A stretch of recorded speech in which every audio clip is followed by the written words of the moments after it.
Welcome to the weekly forecast. My name is Jasmine Lee and I am Not Your Mama's astrologer. Since we're rebooting my podcast, I wanted to quickly introduce myself.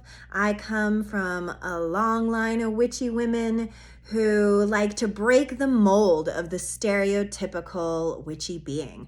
We don't go to goddess circles. We don't do anything that goes in line with what your normal astrologer would do. But I kind of dig that about us. I feel like astrology is for everyone. And if we are only encasing ourselves in the mystic, then we're missing the point of the day-to-day life. It's not just about magic, it's about making the bed. It's not just about our intuition, it's getting the dishes done. You know what I mean? So I hope to come to you every week with a weekly forecast that makes sense for your real life. And maybe a little bit for your magical life too. So welcome. This is your weekly forecast of the astrology that's going on this week. Whew. I feel like I am coming in the middle of a party because last week there was so much going on. There was a full moon in Virgo asking us where our perfection points are and why are we so attached to perfection in the first place. It's a standard that none of us can keep up with. So welcome to the hangover of being imperfect. Welcome. I'm part of that circle. Blessedly imperfect. Here we are, sitting in the soup together. So now the moon has moved on. We're in Libra, and I love this for us. I'm a Libra myself. The Libra moon is a little more harmonious. It wants to rub the boo-boos that Virgo inflicted on our very souls and make us say, hey, it's okay. We can still make a go of this. It's like when my 7-year-old son tries to draw something. He's a Virgo moon. He tries to draw something and it doesn't turn out the way that he wanted it to. And so he doesn't want to draw anymore. And we really have to work with him to say, what could it be? If it's not what you wanted it or expected it to be, what could it be? How can we make it something new and different? And maybe you'll love that even more. So that's the lesson my 7-year-old is learning. So why can't we learn that too? If we feel like we've made a mess of our lives, which if you're of a certain age, we certainly have had our moments. How can we Bob Ross it? How can we make it into mountains or turn it into the ocean or make it trees, make it something pretty? Libra moon wants to make it pretty. We want to rub it, make it nice. Also this week we'll have a Scorpio moon, which is going to invite us to get really deep. To me, I feel like we all need to be living in this reality all the time. Righteous authenticity. Imagine how the world would change if we weren't afraid of who we really are, if we weren't afraid of how we're really feeling, if we weren't afraid of expressing what's really going on for us. I mean, listen, it would be kind of intense if all of us were doing that all the time, right? I mean, damn, everybody'd be walking around feeling their feelings. But I feel like there'd be an initial purge and then a leveling out because we would begin to understand something very important about ourselves and about the world at large. And that Virgo moon was kind of whispering to us this weekend. There's no such thing as the perfect life. Whoever you are looking at right now in your world that you think has a perfect life, I want you to dig a little deeper because I guarantee you there are aspects of that person's life that you would be like, yuck, no thanks. So listen, we don't yuck other people's yum and vice versa. We need to come to the conclusion that our individual self, that our mind, body, and spirit is worth it, is worth giving, bringing, and accepting. It's worth sharing, more importantly, so that we can all begin to understand that we're all dirtbags. I'm a dirtbag, you're a dirtbag, and if you tell me you're not, I'm just gonna think you're lying. So, This is the week to explore our righteous authenticity. There's also quite a lot going on, and I'm not going to bore you with the transits and the details, but there is this realm we're entering in where I feel like we've had to say goodbye to a lot of our pipe dreams. We've had to let go of a lot of things that just weren't working and things that were surface level. But now, the badass piece of things not working out is now we've got the correct puzzle pieces instead of like the janky ones that we were like trying to fit into places where they weren't supposed to be. We do have the right tools and the right puzzle pieces now. It's just a matter of asking ourselves, where do we want this piece to go? We can't force it. Every piece has a home. So how do we explore righteously our ability to roll with our new lives? I think a lot of us need to get with the program that life is not what we thought it was going to be. The older you get, the more vibey that becomes. And, there's a reason when we read stories and the main characters, maybe their love interests, maybe their sisters, maybe their friends, maybe their family members, are turning away from each other. And the reader says, no, don't do that. That's not what you're supposed to be doing. You're supposed to be figuring out a solution. That's Libra Moon. Libra Moon wants us to figure it out. Like, why do we have to fight so much? Why do we have to resist so much of what would be good for us? There's many different theories why we do that. I think deep down we all desire and create a bit of contrast in our lives so that we can understand better what we do and do not want. The unfortunate piece is, if you're the kind of person like myself where you cannot be told that that's going to hurt, you have to touch it and get hurt by it in order to know. Well, I think we've all touched, we've all experienced, and we've all gotten hurt. And now we're the readers who are reading these stories saying, no, don't resist each other. Don't go away from each other. Come back together. So how do we become the characters and the reader in our own collective stories? Well, I can tell you that. And what's going on in the astrology right now wants us to turn on our neutrality, to be able to look at our lives without so much resistance, without so much judgment, without so much lack of clarity. So Libra says, why can't we all get along? Scorpio Moon comes in and says, well, because we're not being real or true to ourselves all the time. So consequences. And then the Sag Moon will come in at the end of the week into the weekend and make it nice and be like, but how can we play, you guys? Okay, it's been real. We're real. I get it. But how do we travel if we can't physically in our minds? How do we find new ways? Because that's what really this week is going to be about. I feel like there's going to be many moments this week where we're like, well, that didn't work. Or, God, I keep trying it this way. And why can't I just not do it this way? And I think that's just being human, right? It's just butting up against the same problem and expecting a different result.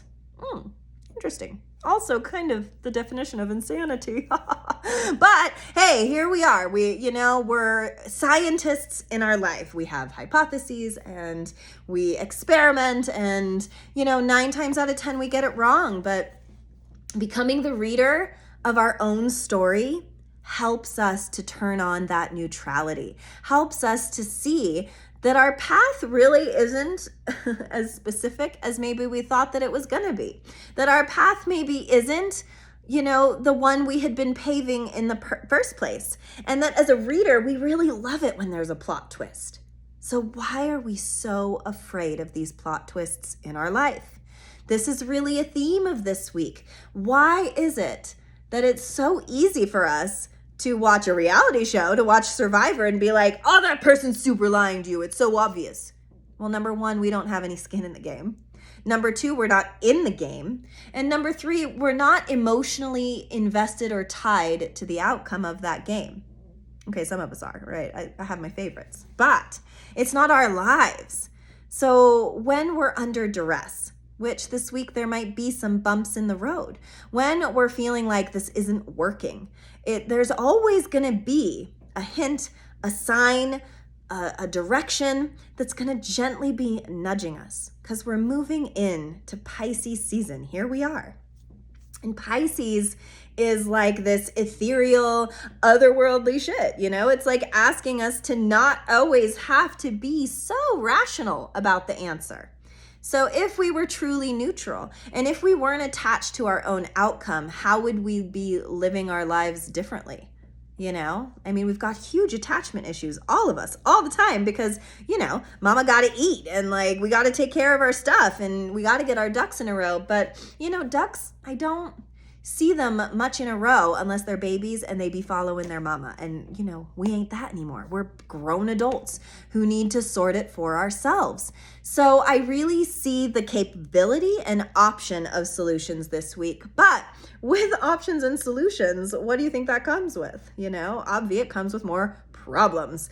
So I really want you, my friends, to go into this week and think righteously about what you could be doing radically different, not just little bits different, like big steps different. When you wake up in the morning, you're always like, ugh, God. I'm not ready to get out of bed. Today's Monday, which is why I like to do readings on Mondays because, listen, it's a hard day. Mondays are our moon days. They're the days where we would best be left in bed with a cup of tea and our fictional characters and not our real life. But instead, we're forced to get up. We're forced to operate under a regime of fictionalized shoulds.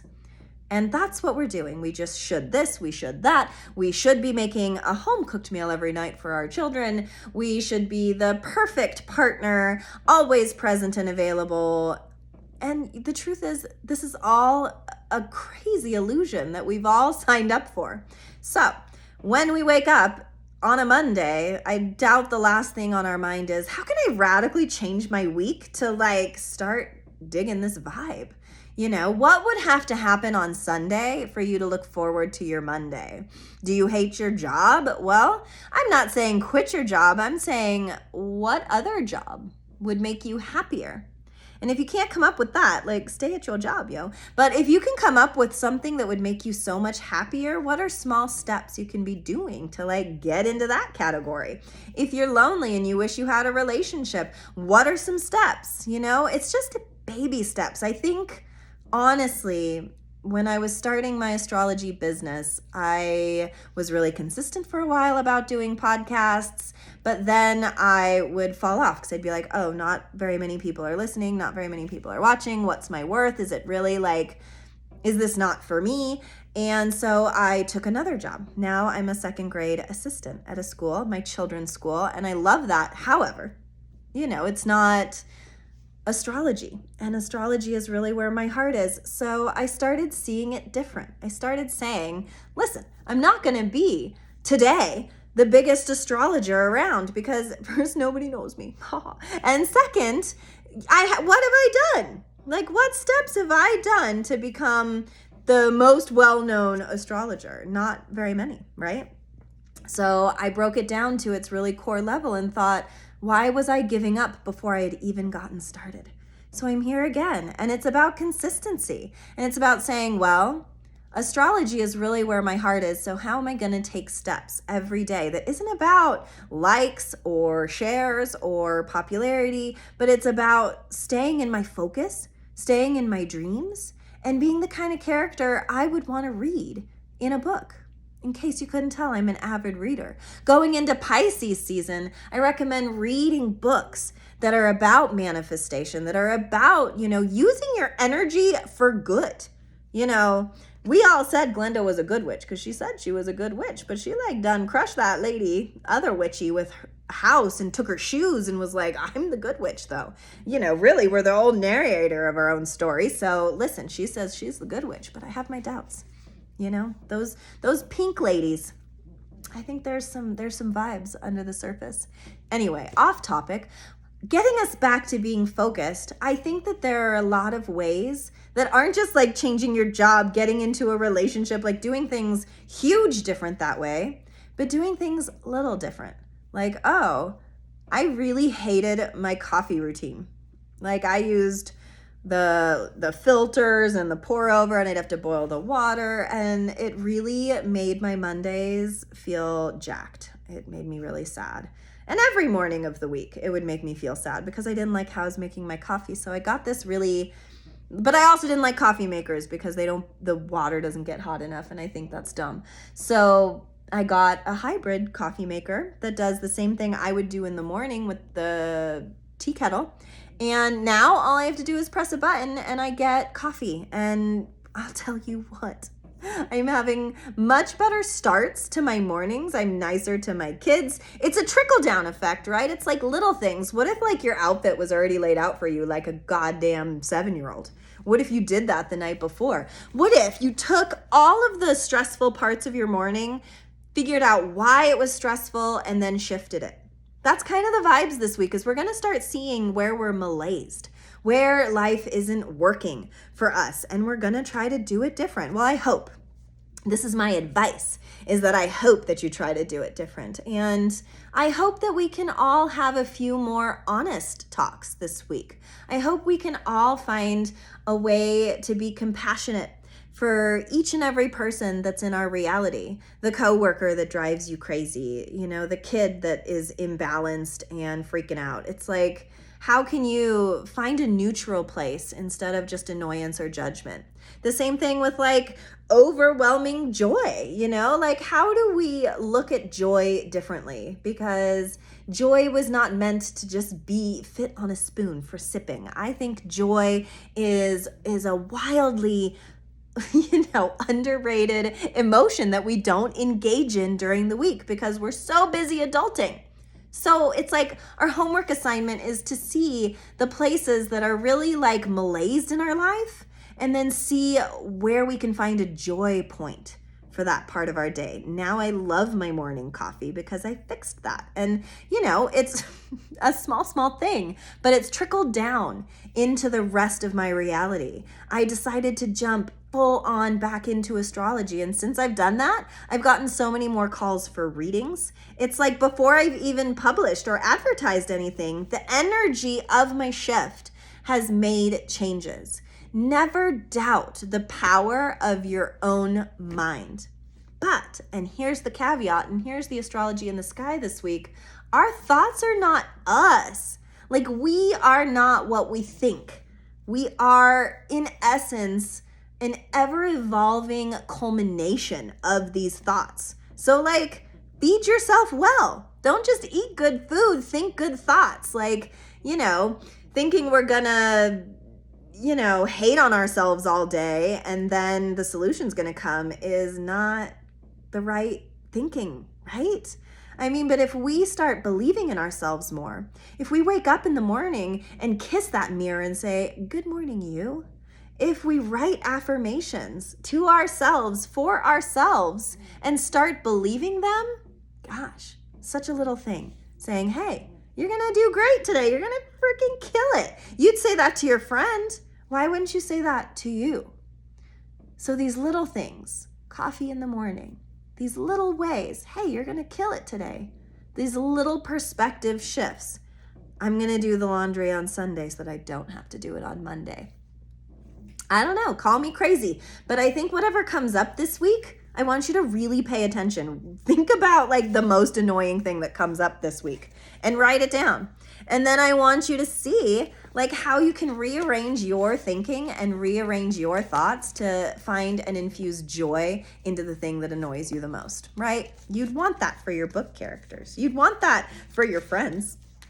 We all want happy endings in the end, but we're not willing to go through the riffraff. When really it's the riffraff. It's kind of the plot is what creates the end. And when we get to the end of our beautiful lives, we want to say that we cheered for ourselves and we believed in ourselves and we believed in our own happy endings. So that's big news stuff. But when we start infusing it into our day-to-day, which is what Virgo was trying to oomph us into this weekend, which I'll tell you right now, Virgo moons are very hard for me and I was very cranky and I was horrible to be around all weekend. But I got the memo. that it's the smaller things in our daily life and rituals that end up making the big thing. Look at the card I pulled, you guys. Happy, happy, happy. You think of that Ren and Stimpy show. Happy, happy, joy, joy. Happiness is a choice. I hate to break this to you, but all of the things that happen to you, I want you to shift that focus. Instead of saying, why is this happening to me? Say, how is this happening for me? What is the for? What is the lesson? A lot of really horrible things have happened to me in my life. A lot of things that hurt, and a lot of ways in which I could be a huge victim of my own life circumstance. But really, when I look at the very worst things that have happened to me with different viewfinders of, gosh, what is this trying to teach me?